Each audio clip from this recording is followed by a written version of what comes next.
Hello friend, मैं doctor Mahipal Singh, physiotherapist and ergonomist Winsome rehab centre से। और आप हैं अभिनव प्रताप सिंह, जो कि फ्यूचर में एक बहुत ही बेहतरीन फिजियोथेरेपिस्ट आप लोगों को मिलने वाले हैं। सो आज ये मॉडल हैं और हम बात करेंगे थंब पे, है ना। जो फुट का थंब होता है कि अक्सर लोगों ने देखा है कि थंब आगे से टेढ़ा हो जाता है, टिल्टेड हो जाता है, मुड़ जाता है।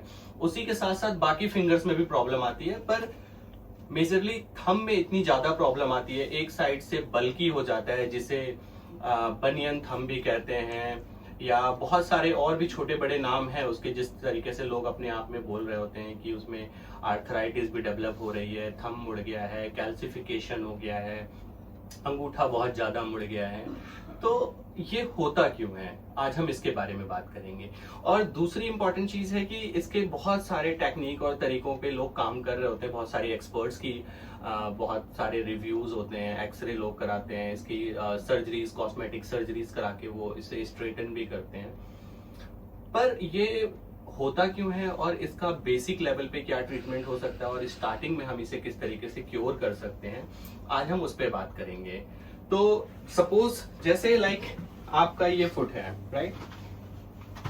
अब इसमें प्रॉब्लम क्या आती है, जैसे ये फिंगर्स नॉर्मल है, आपका थंब जो है वो ऑटोमेटिकली इस तरीके से मुड़ना शुरू करता है एक साइड से, और यहाँ पे आपका एक एक्स्ट्रा मसल बल्क स्टार्ट होती है, जो कि धीरे धीरे आपके स्केलेटल को भी चेंज करती है, और यहाँ पे एक हार्ड सरफेस फील होना स्टार्ट करता है, और उसमें पेनफुल भी होता है। दूसरी प्रॉब्लम्स क्या आती हैं, अगर थंब की पोजीशन आपकी बहुत ज्यादा इस तरीके से होती है तो ऑटोमेटिक आपका मिड फुट भी इसके लिए रिस्पॉन्सिबल होता है, क्योंकि एंकल तो हमारी स्ट्रॉन्ग है, बट मेटाटार्सल वो एक हमारी स्टैंडिंग पोजीशन भी होती है, जिस तरीके से हम खड़े होते हैं या बैठते हैं।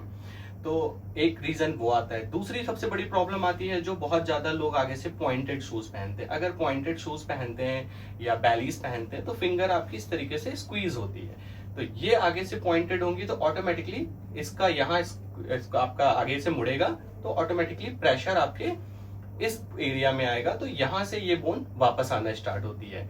तो बहुत सारे लोगों के साथ क्या होता है कि वो यहां से तो नॉर्मल आती हैं, ये बोन बाहर आती है। सम टाइम क्या होता है, जिनके शूज बहुत ही ज्यादा फाइबर के होते हैं, प्लास्टिक टाइप से होते हैं, बहुत हार्ड होते हैं, वो बिल्कुल सेंटर से पॉइंटेड होते हैं, तो उनकी ये लिटिल फिंगर में भी बनियंस डेवलप होने स्टार्ट हो जाते हैं, और थंब में भी, तो उन्हें दोनों एंगल से हमें मिलते हैं। ये डिपेंड करता है आपके शूज के ऊपर और आपकी सिटिंग। अब बात आती है कि सिटिंग में हम ऐसा क्या करते हैं। बहुत सारे पेशेंट्स को मैंने देखा है आईटी कंपनीज में भी और नॉर्मली भी, अगर जैसे हमारे पेशेंट टेबल पे थेरेपी करा रहा है तो पेशेंट का अटेंडेंट भी अगर जो बैठे हुए हैं या हमारी फैमिली में भी, तो वो भी ऑलमोस्ट ऐसे टो पे बैठते हैं। ये अब इस तरीके से बैठने के बाद वो अपने फिंगर्स को, अब इस पोजीशन में आपका क्या होता है, मिड फुट में एक्स्ट्रा कर्व बनना स्टार्ट होता है। अब अगर ये एक्स्ट्रा कर्व आएगा और आपके टोस पे मैक्सिमम प्रेशर आता है, इसकी वजह से भी यहाँ पे लैटरल साइड अंदर की तरफ ये जो एरिया बढ़ता है, ठीक है। लैटरल तो प्रेशर आता है, मीडियल साइड भी आपका प्रेशर बढ़ना शुरू होगा। तो ये भी एक रीजन बनियन आपके थंब का होता है, क्योंकि ये 4 फिंगर नॉर्मल है, थंब ऑटोमेटिक ये देखिए टिल्टेड हो गया। अब ये धीरे धीरे इस तरीके से ये शिफ्ट, ये भी एक तरीके का आरएसआई, रिपीटेटिव स्ट्रेन इंजरी है, कि एक ही पोजीशन में। आमतौर से हम इस तरीके से तब बैठते हैं जब हम किसी अदर एक्टिविटी में इन्वॉल्व होते हैं, तो इसे भी एक एसोसिएटेड एक्टिविटी कहते हैं। जैसे आप देखोगे कि जब आप बहुत ज्यादा थॉट्स में होते हैं, बहुत ज्यादा कुछ सोच रहे होते हैं, परेशान होते हैं, तो कुछ लोग पेन को ऐसे टप टप करते हैं, कुछ नेल बाइट करते हैं, कुछ बॉल स्क्वीज करते हैं। ये एक एसोसिएटेड एक्टिविटी होती है, जैसा कि मैंने अपनी प्रीवियस वीडियो में भी कहा था, कॉन्सेंट्रेट, क्योंकि हमारे डबल ब्रेन होते हैं, राइट लेफ्ट। एक वॉलंटरी कंट्रोल करता है, एक न्यू थिंग्स लर्न करने का काम करता है। ये मैं अगली वीडियो में बताऊंगा, जिसमें मैं ब्रेन के बारे में बताऊंगा। तो जनरली होता क्या है, हम कहीं और से डिस्ट्रैक्ट या डिस्टर्ब ना हो तो अपनी बॉडी पार्ट्स में ऐसे कुछ कुछ एक्टिविटीज हम डेवलप करते हैं। कुछ लोग पैर हिलाते हैं, शेक करते हैं, कुछ हैंड को शेक करते हैं, कुछ इचिंग करते हैं, कुछ नेल रबिंग करते हैं। तो एक बॉडी में ऐसी एक्टिविटीज आती है। तो आमतौर से जब ब्रेन आपका बहुत ज्यादा हाइपर या कुछ ऐसा अग्रेशन मोड में सोच रहा होता है, तो आप इस पोजीशन में ब्रेन आपको पेन कंप्लेन नहीं करता, आपके ये फुट एरिया जो है ये ब्रेन को पेन कंप्लेन नहीं करता, और आप मैक्सिमम टाइम बैठते हैं। कुछ पेशेंट्स में क्या होता है, ये फिंगर अंदर की तरफ मोड़ो, वो इस तरीके से बैठते हैं। ये भी तरीका अपने आपके जो फेलेंजियस हैं उन्हें डिस्टर्ब करता है। अब ये सारी फिंगर्स नॉर्मल है, बट थंब पे नॉर्मल से ज्यादा प्रेशर आएगा, क्योंकि इसकी कह सकते हैं कि काफी बड़ा और मोटा जॉइंट्स होता है, तो वो उतना ही इजीली टिल्टेड भी होता है। टिल्टेड होने का दूसरा रीजन क्या आता है, यहाँ से मेटाटार्सल जो है आपकी स्ट्रेट आती है, बस यहाँ से जो है आपकी आर्च बनती है। तो आर्च जब मीडियली ट्विस्ट होती है, सी ये मोड़ते ही आपका पैर लैटरल साइड, ये फिबुला की वजह से इस साइड टिल्टेड होगा, तो ऑटोमेटिक आपका मिड फुट भी डिस्टर्ब होगा और आर्च डेवलप हो जाएंगी नॉर्मल से ज्यादा। तो यहाँ पे जो प्रेशर आएगा वो मसल्स को पुल करेगा, क्योंकि मसल्स में स्ट्रेचिंग आ रही, तो ऑटोमेटिक आपके जॉइंट्स पे नॉर्मल से ज्यादा प्रेशर पड़ता है। तो आपका जो लिगामेंट टेंडन जो आपके जॉइंट्स को बनाते हैं वो नॉर्मल से ज्यादा स्ट्रेच होते हैं, और उसी पोजीशन में रहने की वजह से वो धीरे धीरे करके डेवलप होते चले जाते हैं, वो बनियन की तरफ बढ़ जाते हैं। यही रीजन होता है कि बहुत सारे लोग कहते हैं कि हम तो कुछ ऐसा करते भी नहीं है, इस तरीके की पोजीशन क्यों आती है। दूसरी प्रॉब्लम क्या आती है, आप अपनी फिंगर को ऐसे स्क्वीज करो पूरा टाइट, जस्ट थोड़े नॉर्मल तरीके से स्ट्रेट करके हल्की सी। आप अगर इस तरीके की फिंगर भी रखते हैं तो सी आपके आर्च पे नॉर्मल से ज्यादा प्रेशर आएगा, और ऑटोमेटिक आपके मेटाटार्सल के पास ये स्ट्रेच आएगा, जिसकी वजह से भी बनियन डेवलप होना स्टार्ट हो जाता है। सम टाइम कुछ लोगों को बैलेंसिंग प्रॉब्लम आती है, वो वॉक करते हैं तो वो फिंगर्स आगे से टाइट कर लेते हैं, जैसे आप खड़े हुए हैं, ठीक है, साइड। अब इस पोजीशन में बहुत ज्यादा टाइट करके चलिए, अगर हमारे पैरों में कोई प्रॉब्लम या दिक्कत होती है तो भी हम अपनी फिंगर को स्क्वीज करके चलते हैं, फिर हम अपनी मेटाटार्सल के ऊपर अगेन स्ट्रेस देना स्टार्ट कर देते हैं। एक रीजन ये भी होता है। एंड सबसे कॉमन होता है हमारा ऑफिस शूज, जो आगे से पॉइंटेड होता है। तो हमें शूज लेते समय मैक्सिमम ध्यान देना चाहिए कि हमारे लेग किस तरीके से हैं। जैसे हम शूज लें, जैसे कई लोग ऐसे भी पेशेंट मेरे पास आते हैं जिनके लेग्स काफी ब्रॉड हो, उनके साइज के शूज मिलते भी नहीं है, बट फिर भी उन्हें ऑफिस में ऑफिस शूज पहन के जाए। तो इस केस में हमें शूज मैक्सिमम कस्टमाइज कराने चाहिए, पैरों का प्रेशर फील नहीं करते। बट कई बार आपने नोटिस किया होगा कि वो पैरों का प्रेशर जो है बैक ऑफ द माइंड हमेशा बना रहता है। इसीलिए जैसे हम कंफर्ट जोन में आते हैं, हम शूज निकाल के चौकड़ी लगा लेते हैं, शूज निकाल के हम पैर को नॉर्मली हवा लेने देते हैं। ऐसी एक्टिविटी हम अक्सर करते रहते हैं। विमेन बहुत ज्यादा पॉइंटेड शूज पहनती हैं, फ्लैट पहनते हैं, तो उस पोजीशन में भी वो ऐसी एक्टिविटी आपको देखेंगे कि जैसे उन्हें थोड़ा सा भी एक्स्ट्रा टाइम मिला, वो फटाक से शूज बाहर निकालते हैं और पैर को नॉर्मल पोजीशन पे छोड़ते हैं। तो हमें इन एक्टिविटीज को अवॉइड करना है, सो दैट कि हमारे टोज पे नॉर्मल से ज्यादा प्रेशर नहीं आए, है ना।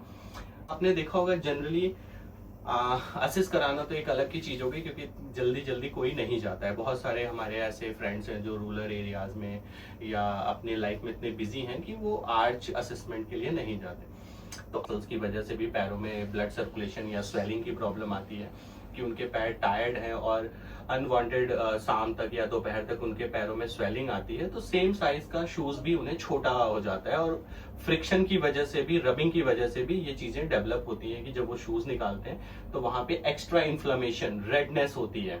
तो उस कंडीशन में उन्हें आइसिंग करनी पड़ती है, या मसाज कराते हैं, ऑयल लगाते हैं। तो डिफरेंट टाइप की वैरायटी ऑफ ट्रीटमेंट्स हैं जिसकी वजह से उन्हें थोड़ी हेल्प मिलती है। अब हम एक्सरसाइजेस के लिए देखते हैं। सबसे पहली एक्सरसाइज होती है आप इस तरीके का छोटा सा कोई भी लकड़ी का टुकड़ा ले सकते हैं, पर हमें अच्छे से पता होना चाहिए कि अगर कोई एक चीज इस तरीके से आपको प्रेशर करके रखती है, तो इनर साइड वो कितनी भी सॉफ्ट हो, एक टाइम के बाद वो उसकी सॉफ्टनेस कम होती है और वहां पे हमें कर्व बनाने लगेगा। जैसे हमारे चश्मे के यहाँ भी सबसे ज्यादा सॉफ्ट पैडेड्स होते हैं, बट कुछ टाइम के बाद वो पैड हार्ड होने स्टार्ट हो जाते हैं, एंड इसका इंप्रेशन भी यहाँ पे बनता है। तो उसी तरीके से हम कहीं ना कहीं इन्हें भी डैमेज करते हैं। तो बहुत ज्यादा देर के लिए वो यूज नहीं करने चाहिए, कुछ कुछ टाइम के लिए आप कर सकते हो, बट उसके साथ आपने एक्टिविटी भी करनी होती है। आपने फिंगर में लगाया, ठीक है, अब यहाँ पे गैप आया, यहाँ प्रेशर आ रहा है, क्योंकि यहाँ पे एक इधर से पुश जाएगा एंड इधर से रजिस्ट करेगा। अब इसे 1 2 3 टैप करके इधर लेके जाइए, हील की पोजीशन सेम रहेगी, रिलैक्स, वापस आइए, वापस। सी अब सबसे ज्यादा प्रेशर आ रहा है आपके आर्च की तरफ से, ठीक है, तो ये मसल ऑटोमेटिकली स्ट्रांग होगी और इसे वापस हेल्प प्रोवाइड करेगी, आपके लिगामेंट टेंडन वापस अपनी पोजीशन पे। स्ट्रेंथनिंग या मसल एनर्जी टेक्निक एमटी, इसी के थ्रू आ सकते हैं। स्ट्रेचिंग से हम इन्हें नहीं कर सकते। कुछ हद तक मैनिपुलेशन कर सकते हैं, वो हम प्रेफर करेंगे कि हमारा थेरेपिस्ट इसमें मैनिपुलेशन देके गैप मेंटेन करे और हम अपनी स्ट्रेंथनिंग खुद से करें, या रिपीटेटिव मूवमेंट्स, ठीक है। वापस लेके जाइए। तो ये वापस एक एक्टिविटी हो गई। एंड सेकंड, आप इसको जस्ट लाइक ए पेन की तरह लेंगे। अब सर्कल बनाने की कोशिश।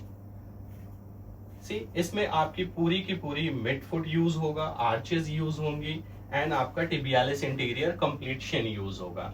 ठीक है, एंड ये आपका ब्रेन कोऑर्डिनेशन गेम भी एक तरीके से हो गई।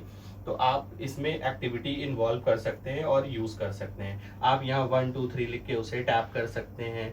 आगे पीछे करो। ये अब आपकी थंब मैक्सिमम फंक्शन कर रहा है एक राइट डायरेक्शन में, एक राइट पोजीशन में। जो मीडियली ट्विस्ट था उसे हमने बाहर किया। अब उसी के साथ हम एक्टिविटी करना स्टार्ट करेंगे सो दैट ये मसल्स वापस स्ट्रांग हो जाएगी, क्योंकि यह न्यूट्रल है एंड ये स्ट्रांग हो रही है। ठीक है, तो एक एक्सरसाइज हो गई जो हम इस लकड़ी के थ्रू करेंगे, एंड दूसरी एक्सरसाइजेस हो गई, एक हम छोटी सी कोई भी बच्चों के खेलने वाली बॉल लेंगे। ठीक है, इसे हम फिंगर के पास रखेंगे and press down. Okay, relax. इसे नीचे की तरफ दबाएंगे और छोड़ेंगे, और हमने ध्यान रखना है कि इन दोनों फिंगर्स के बीच में गैप हो। अब इस पोजीशन को मेंटेन करेंगे सो दैट यहाँ पे हमें स्पेस मिले। अभी हमने शूज में क्या किया था, इसे टाइट किया था, तो ऑटोमेटिकली यहाँ पे डीजनरेटिव चेंजेस भी एक तरीके से कह सकते हैं, अगर ये मसल्स स्ट्रेच बराबर नहीं हो रही है तो। ठीक है, तो ऑटोमेटिकली ये टेढ़ी और ट्विस्ट हो जाती है। तो अभी हमने ये गैप बनाया, दबाइए। अब क्या होगा, यहाँ स्ट्रेचिंग होगी, ये स्ट्रेंथनिंग होगी।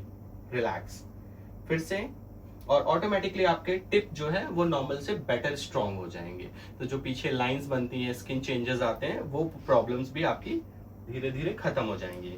अभी आ रहा है सारा यहाँ पे मिड फुट पे, थंब पे एंड आर्च एरिया। हमें मैक्सिमम फोकस करना है आर्च एरिया, इससे आपकी मिड फुट भी स्ट्रांग होंगी। सो आपने ऐसी बॉल लेनी है एंड 5-10 रिपीटेशंस करनी है। एवरी 2 आवर्स आप कर सकते हैं, बट कोशिश करना है कि मोर देन 10 रिपीटेशंस नहीं करनी है। रीजन कि फिंगर टायर्ड होगी तो अगेन वो अपनी जिस पोजीशन में थी डबल तरीके से उसी पोजीशन में वापस आ जाएगी। मैंने बताया न्यूटन अंकल का 3rd लॉ, वापस फोर्स करेगा, राइट? तो आपने अवॉइड करना है, मैक्सिमम 10 रिपीटेशंस लेके चलनी है। 5 भी ठीक है, 5 to 10 के इन बिटवीन ही करनी है। आपके पास स्ट्रेंथ अच्छी है, ठीक है, पर जरूरी नहीं है कि आपकी जितनी स्ट्रेंथ इसके पास भी हो। एंड 3rd एक्सरसाइज है, इस तरीके का कोई भी प्लास्टिक का या वुडन के आप ले सकते हैं, और इस पे आपने फिंगर रखना है। आगे लेके जाओ, वापस। ठीक है, ये फिंगर से वापस लेके आना है, पुश करो, फिर से फिंगर से। ऑटोमेटिक आपकी टो फिंगर्स जो है वो वापस एक्सरसाइजेस करेंगी और स्ट्रांग होंगी, और इस एक्सरसाइजेस से आपको आर्थराइटिस में भी हेल्प मिलेगी। अगर प्रॉपर मूवमेंट्स और स्ट्रेंथन रहती हैं तो जॉइंट्स बेटर होता है, क्योंकि जॉइंट्स में प्रोप्रेसेप्ट, अगर जॉइंट को आप प्रेस करोगे तो उतना ही वो अपोजिट प्रेशर देता है, तो इन बिटवीन गैप मेंटेन होता है, और जो जॉइंट्स के बीच के पैड्स होते हैं, फ्लूइड होते हैं, वो भी हेल्दी और स्ट्रांग रहते हैं। क्योंकि नॉर्मली हम अपनी पूरी एक्टिविटीज में फिंगर मूवमेंट एक्सरसाइजेस नहीं करते हैं, सिवाय टोज को अप एंड डाउन करने के या स्क्वीज रिलीज करने के। तो ये वैरायटी ऑफ एक्टिविटी उनके सारे जॉइंट्स मूवमेंट को स्ट्रेंथन करेगी, राइट? तो एक ये एक्सरसाइज हो गई। दूसरा, मिड फुट एक्सरसाइजेस के लिए हम ऐसी एक छोटे बच्चों की बॉल लेंगे और इसके ऊपर पूरा पैर रखेंगे। आगे पीछे करो।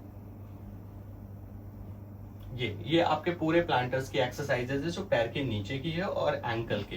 ये बेसिकली हम डी स्ट्रेस करने के लिए करेंगे कि जो हमने इतनी देर तक फिंगर एक्सरसाइजेस सिर्फ की हैं, तो ये एरिया आपका टायर्ड होता है, क्योंकि हम यहाँ कोई भी एक्टिविटी करेंगे तो प्रेशर हम यहाँ से लगाते हैं। तो ये लास्ट एक्सरसाइज है इसे डी स्ट्रेस करने की। प्रेस डाउन, ये रिलैक्स।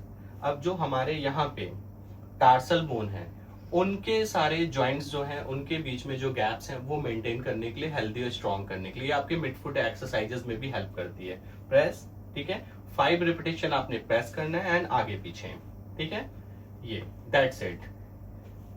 और एक लास्ट एक्सरसाइज आप कर सकते हैं इस तरीके की एक्सरसाइज बैंड लेकर, और जैसे इसमें बहुत सारे बैंड्स होते हैं अकॉर्डिंग टू स्ट्रेंथ के लिए होते हैं, तो आप इसमें से रिमूव करेंगे, ठीक है, और सी ये आपके थंब के बीच में आया, और ये नॉर्मल है थंब, तो इसमें हम और दूर दूर कर ले, एक रिपीटेशन ये लगा दिया, ठीक है।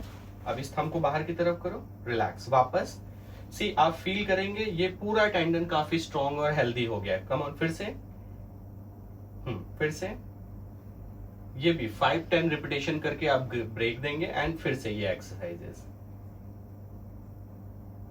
ठीक है, ये एक एक्सरसाइज आपको हेल्प करेगी। आपने ध्यान देना है दोनों पैरों के थंब में नहीं, सिर्फ इसके थंब में, और वो भी थंब के बीच में एक फाइबर का ऐसा राउंड शेप होना चाहिए जो फिक्स करे कि इन बिटवीन गैप मेंटेन हो। अब ये पूरी एक्सरसाइजेस आपके आर्च एरिया से हो रही हैं, ठीक है, ये रिपीटेशंस।